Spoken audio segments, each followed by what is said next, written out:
Understanding the Self, the Introduction. Module 1, The Self from Various Philosophical Perspectives.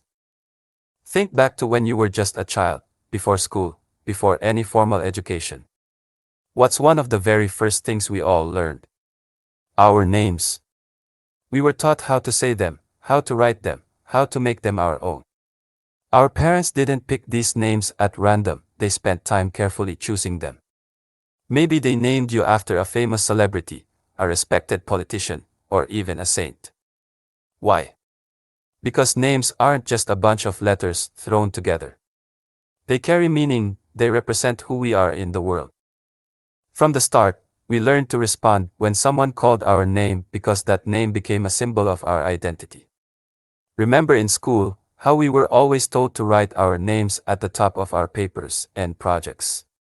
It was more than just a routine, it was a way to signify, this is mine. This is me. And this connection doesn't just stop when we're gone. Even in death, our names live on, etched into gravestones as a lasting marker of who we were. But here's the thing, a name, no matter how meaningful or carefully chosen, isn't a person. It's just a label, a signifier. You might be named after a saint, but does that automatically make you saintly? Of course not. The self, who we really are, is so much more than a name. It's something we spend our entire lives shaping and discovering. It's not static, it's dynamic, evolving as we grow. So, I ask you, have you started that journey? Have you truly discovered who you are, beyond just your name? Let's start with Socrates and Plato, two of the most influential philosophers in history. Think back to ancient Greece, where some of the greatest minds in history first started asking deep questions about life. One of the biggest questions they grappled with was about the self, what it really means to be a person.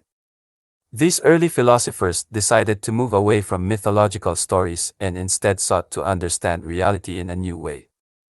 Socrates, Plato, Aristotle, these thinkers weren't just curious, they were laying the groundwork for a tradition of thought that continues to this day. Their exploration of the self was more than just a topic of discussion, it was a journey to uncover the truth about human existence. This exploration didn't end with them. Over time, many others have continued to question and refine our understanding of the self. The question, who am I, has been a central focus in philosophy, shaping how we see ourselves and the world. By looking back at these key figures and their ideas, we can follow the development of thought on this important topic. Each perspective has contributed to how we understand what it means to be human. Let's take a closer look at this ongoing journey, where past ideas help us better understand ourselves today. Let's go back to ancient Greece and meet some of the most famous thinkers in history, Socrates and Plato. But first, let's talk about the philosophers who came before them, known as the pre-Socratics. These early thinkers, like Thales, Pythagoras, and Heraclitus, were trying to figure out what the world was made of. Thales thought everything came from water, Pythagoras believed numbers explained the universe, and Heraclitus famously said, you can't step into the same river twice, because everything is always changing. They weren't interested in old myths, they wanted real answers about the world around them. Then came Socrates, who shifted the focus from the world outside to the world inside us. Instead of asking what the world is made of, he asked, what are we made of? Born around 470 BC in Athens, Socrates didn't write books or give long lectures. Instead, he walked around the city, talking to anyone who would listen, challenging them to think about their lives. His famous saying, the unexamined life is not worth living, was his way of telling people to really understand themselves. Socrates wasn't afraid to ask tough questions, which made him unpopular with some powerful people.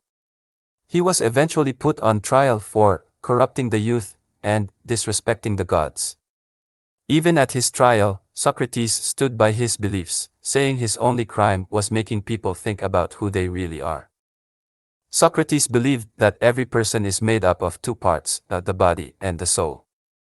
The body, he said, is imperfect and temporary, it gets tired, hungry, and ages.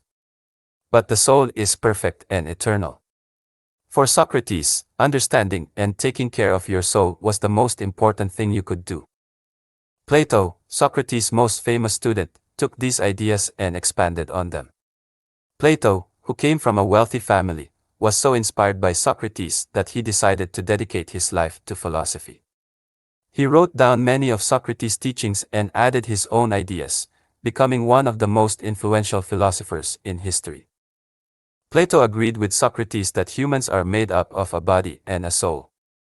But he added that the soul has three parts: the rational soul, the spirited soul, and the appetitive soul. The rational soul is your logical side, the spirited soul is your emotions, and the appetitive soul is your desires, like hunger and sleep. In his famous work The Republic, Plato said that living a good life is about balance. The rational soul should be in charge, making wise decisions. The spirited soul should support the rational soul without getting out of control, and the appetitive soul should be kept in check. When all three parts of the soul work together, Plato said, that's when a person is truly just and virtuous. So, the next time you're trying to resist that extra slice of cake or deciding whether to study or watch TV, remember Socrates and Plato. It's all about knowing yourself and keeping everything in balance. That's where real wisdom and a good life come from.